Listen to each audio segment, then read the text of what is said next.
Please welcome our first speaker, and I'm really looking forward to this one personally. I think it looks like great research.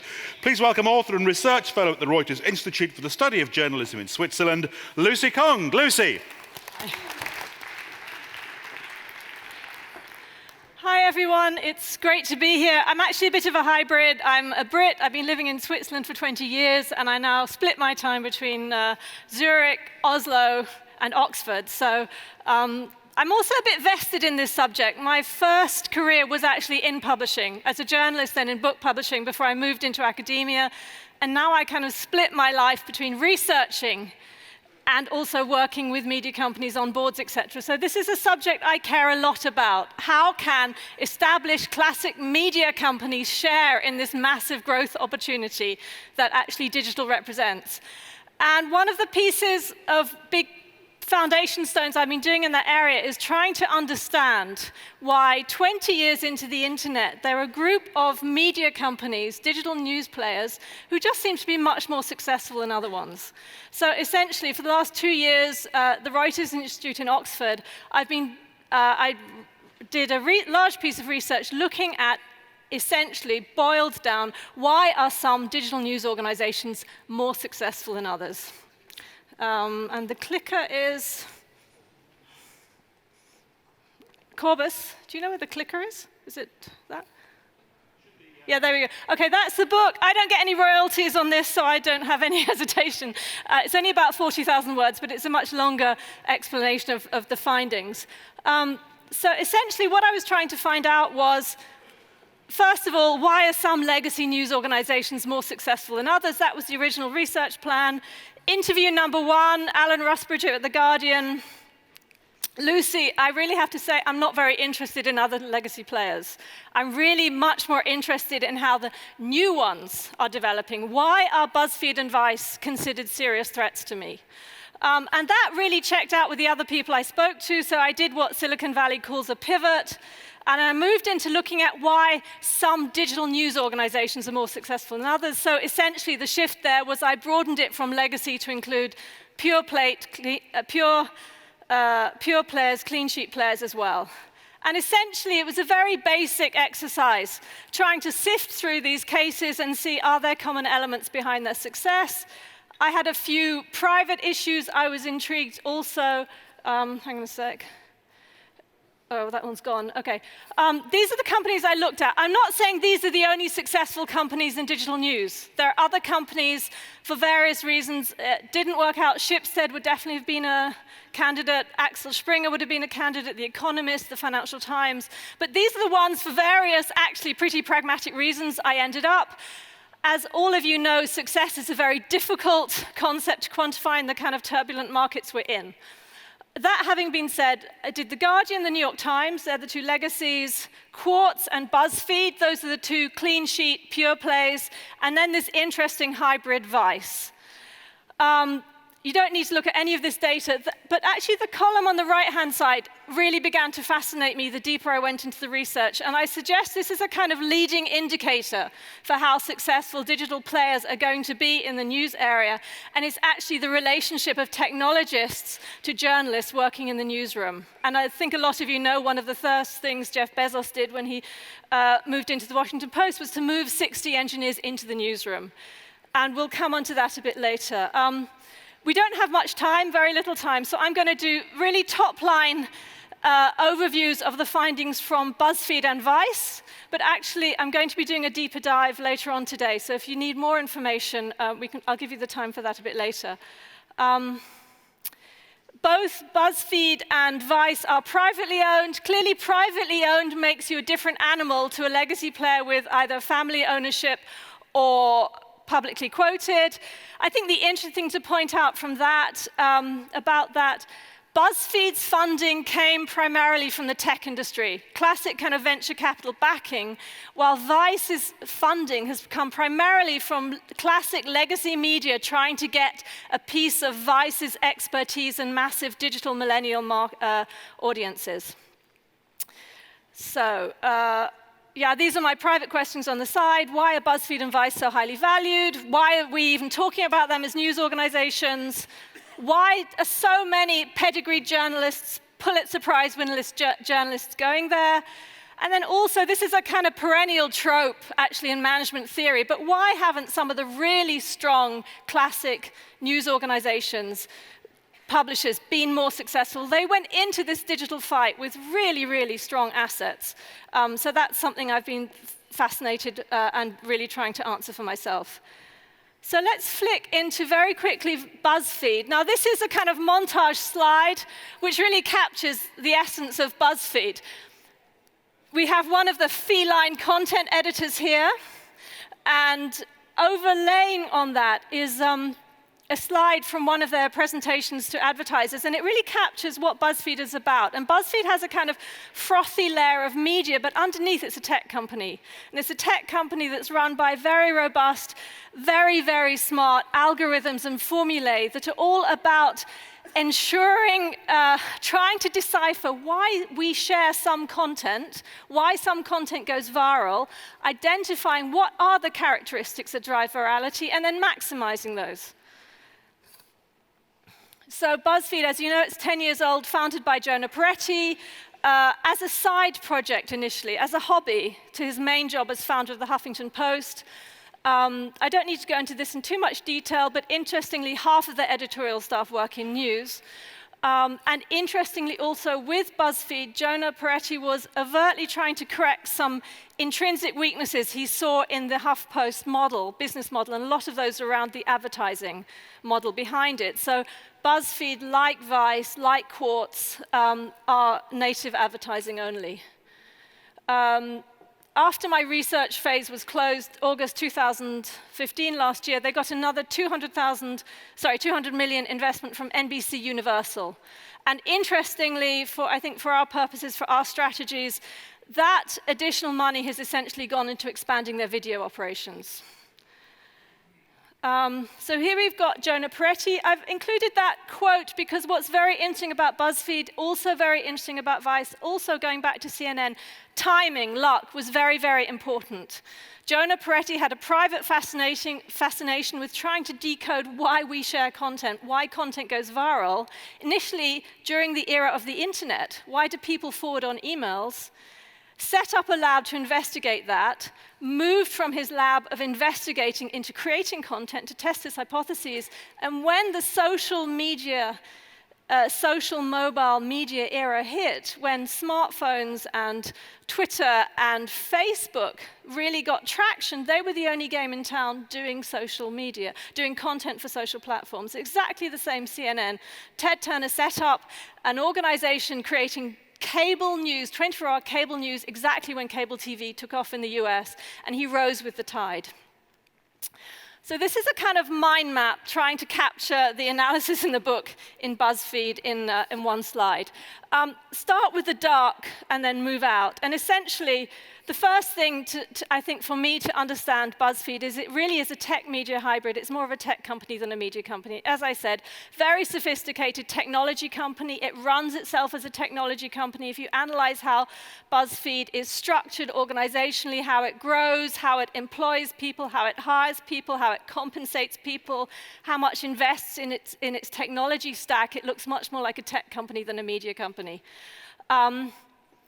The central engine, the beating heart of BuzzFeed, is its fascination with data analytics.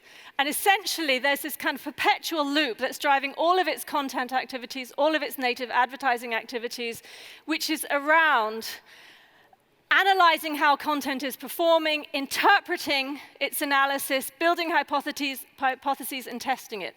So there's this perpetual loop trying to work out what content characteristics influence virality, maximizing those, and then maximizing spread rate. So is it 7 cardboard boxes that look like David Cameron, or 6? Is it using the possessive pronoun, the demonstrative pronoun, this cat you've got to watch, or is it here's a cat you've got to watch? That engine is driving all of their content creation, and they've got really 4 core areas. Distributed, which is the new platform, Snapchat, Instagram, Pinterest. Video, a huge growth area, probably the biggest growth area right now. Native advertising, native content, and then native content is really, really sophisticated. If you want to see kind of Oscar-level best practice native advertising content, BuzzFeed is the place to look. And then editorial. And for my purposes, coming from the Reuters Institute, the thing I was focusing on there was news. Interesting about news, BuzzFeed, like Vice, increasingly like The Guardian, is not covering the whole panoply of the news field. It's focusing on silos of news that are particularly interesting for the demographics it's after. And that is news with a kind of activist tinge. It's things like climate change, it's things like terrorism, it's things like lesbian, gay, transgender, it's Ukraine.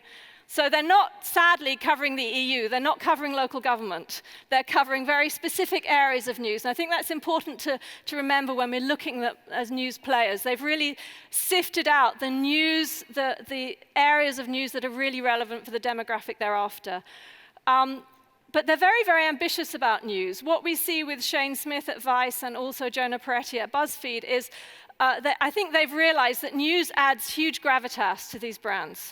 So these are serious investments, and Jonah Peretti has written quite extensively, very interestingly, about where he sees BuzzFeed's role sitting in the historical trajectory of news. So in summary, I think to understand BuzzFeed, it started off as a lab testing viral content. And to some extent, that's still what it's doing. It had two very big pivots, and clearly the ability to pivot is, if I had one wish for classic media, it would be to acquire the ability to pivot, which is a hard thing to pull off. So into news 2012, into video 2013. Data science really underlines everything they do. Their new publisher is actually, she is a data scientist, underlining the importance they put on that role. And I think they're a classic disruptor. I mean, I get very worried when I hear people writing off BuzzFeed as producing cat videos. It's such a sophisticated player. It really is a model for the future. There's an awful lot we can learn from it.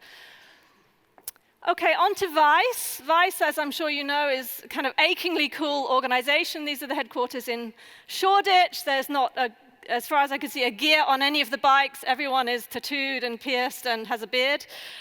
Really, really lively, energetic organization. But actually, much older than we think it is. Vice has been around since 1994.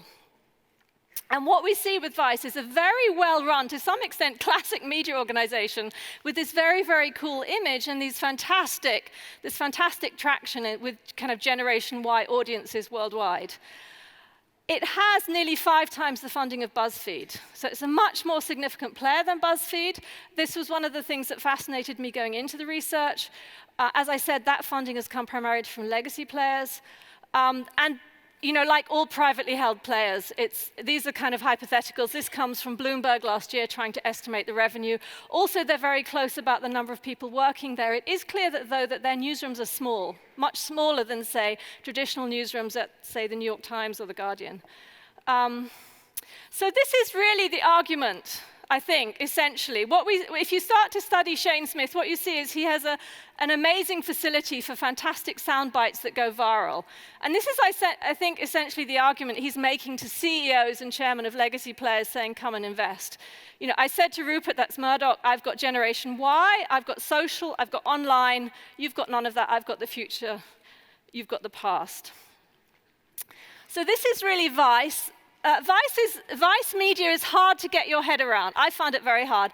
And the way I ended up understanding it is it's like a kind of old-fashioned 80s media conglomerate, but focused on Generation Y. And it does a lot of things. It does magazines, it does books, it has a pub, it does live performances, but the core of its activities is actually digital video, and it itself describes this as bad boy video. So Vice skews male, BuzzFeed skews quite female. And the core of that video content is masses, 60-plus channels on Vice.com, a lot of them in foreign languages. And then it has YouTube channels, but on top of that, it has a lot of 24-hour terrestrial channels, broadcasting its documentaries, and one of its big growth areas has been a joint venture with HBO. So this kicked off with a documentary series, and it's really noticeable that they won an Emmy for their first documentary series. So Vice content is aimed at millennials. It feels different to classic documentary footage, documentary programming, but it's very, very high quality. And everything is shot, everything is cut to work on all of these platforms, from digital to classic media. To understand Vice, we have to understand Shane Smith. And Shane Smith, I think for our purposes here, there's two things that's interesting. Firstly, he is personally fascinated by the news. He goes out on reportage a lot himself. And secondly, he's a very, very smart businessman. He's a great deal maker. In terms of their news approach, they go for something called immersive journalism, which is not what you learn at journalism school. And this is where the journalist, the VJ, is actually a part of the story. And they also like what they call gonzo scoops. And these are essentially the kinds of scoops that most classic news organizations wouldn't do because they're simply too dangerous or too kind of edgy. So the way Vice came to my knowledge, and probably a lot of you, was when it sent a team with Dennis Rodman to North Korea to play basketball for Kim Jong-un, which got Hillary Clinton and Barack Obama very upset. Similarly, they went on the run with Dennis McAfee, the software security millionaire in Latin America when he was running away from the police on charges of murder, and they got all muddled up in the story. So that's essentially Vice is after what they call it. They want their stories to sort of, as Shane Smith puts it, to smack you in the face. Native only. The Vice philosophy is that his Gen Y that he's after is incredibly cynical about advertising messages. They've been advertised at since they were in Pampers. They're fed up with it. So the Vice model, and they didn't actually make this content, but the kind of classic Vice content would be like the Felix Baumgartner Red Bull jumping from space. So proper media content that happens to be made by a brand partner rather than a pre-roll or whatever. And that's actually the HBO deal is massively expanding. They just launched 10 days ago a joint venture with Sky to launch channels in the UK, Belgium, and Ireland. They're expanding also into Eastern Europe. And if you haven't watched much of Vice, the place to start is probably the documentary series where they embedded a journalist with Islamic State. It's very hard watching. Important to remember with Vice, digital video is regulated differently to broadcast content. So they can go more into kind of sex, violence, very tough viewing. Okay, so Vice, in summary, it's a very intriguing old-new media hybrid. What I find fascinating is they're reversing quite quickly back into classic broadcasting, I think attracted by the massive revenues there. Very unique editorial voice in terms of what they do for news, clearly geared to the demographic they're after, so gory, dangerous. I think their real innovation lies in their relationships with their commercial partners, and they are excellently positioned with growth. They're going to rise naturally with the market. So I've got 6 minutes left, so I'll just try and do this quickly and then go on to some questions. The question I set myself is, are there common elements in these 5 very different organizations underlying their success? And actually, to my amazement, there were. Sometimes when you do this kind of research, you don't get a clear picture, but I did. And these were actually the elements that came out. So again, start with the dark in the middle and then expand out. The 3 in the middle are essentially very, very clever leadership, tremendous singularity of purpose. This is a set of organizations, be it The Guardian, be it Quartz, who really know what they're trying to do in these very turbulent, difficult, contrarian, fast-moving digital markets. And from that, they have a very unequivocal strategic focus. What do I mean by that? If we start with the leadership, and I think it's actually rare to do a set of research and land up on a group of leaders who, in very different ways, are so compelling, impressive. 2 things. Firstly, they seem to be intuitive strategists. They seem to have actually worked out a credible way forward in these very complex markets we're in. And to my best ability to investigate, they seem to do this very intuitively. This wasn't a lot of input from BCG or McKinsey or Bain. They had really synthesized themselves where they thought the future lay in these digital markets. But I think very important, they all had tremendous credibility with the culture. At least for 4 of the leaders I spoke to and people below them, people would say, I would go over a cliff for X. I am so impressed with what he's doing. I've so bought into his vision. And that's really a big deal, I think, in media organizations with content creators, with journalists. This is a very articulate, very cynical, very difficult group of people to lead. They're very, very smart. They're allergic to management jargon. So I think getting this group of people to buy into a very powerful strategy that's moving the organization into a different place is quite a big deal. In terms of this, if you have a very clear strategy, a very clear sense of purpose, what you get out of that essentially is, and what you see in these organizations, and I think really, really noticeable in The Guardian and in Quartz, and Quartz is a fascinating case if you want to delve into a perfectly planned and executed strategy, is essentially a very clear sense of what markets they're after, and in those markets, a very clear sense of what value they're creating for their audiences.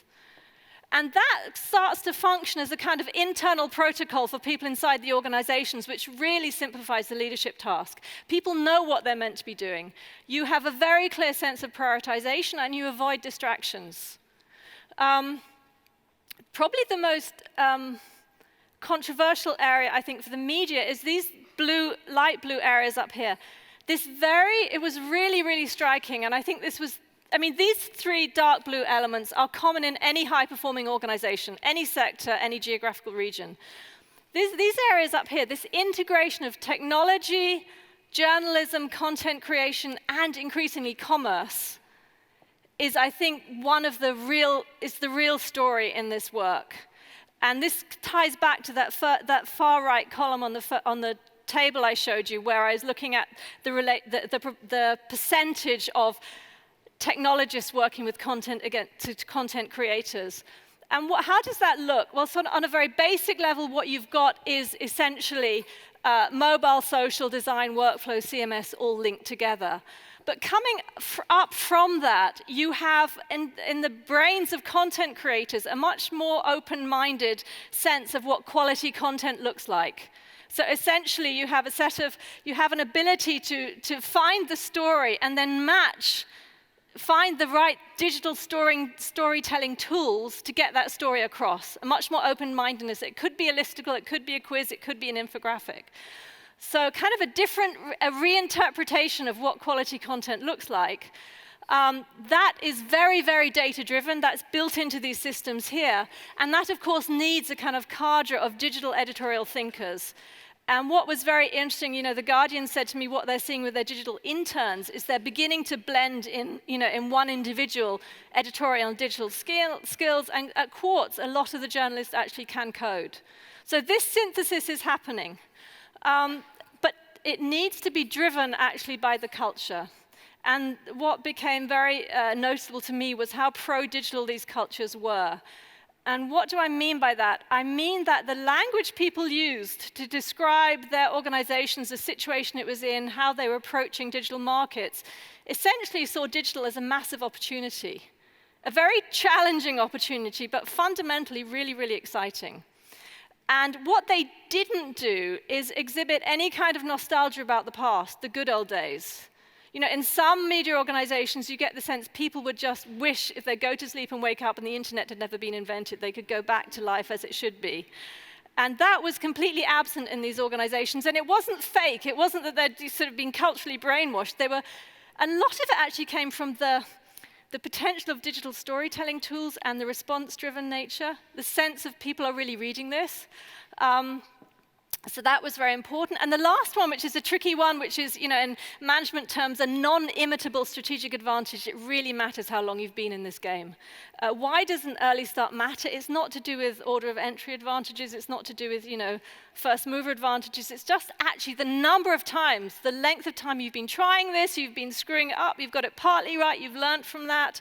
In that process, you really get a kind of visceral sense of how these markets operate, who your competitors are, what your audiences want, and you get attuned to the pace of the industry. So that is it from me. Last one's not there. If you want, there's the first chapter in the executive summary you can get on the Reuters Institute website if you want to read more about this. And I'm now doing a deep dive later on because someone hasn't turned up. So I think at 12:45, I'm doing a deep dive in the meta stage. So thank you very much.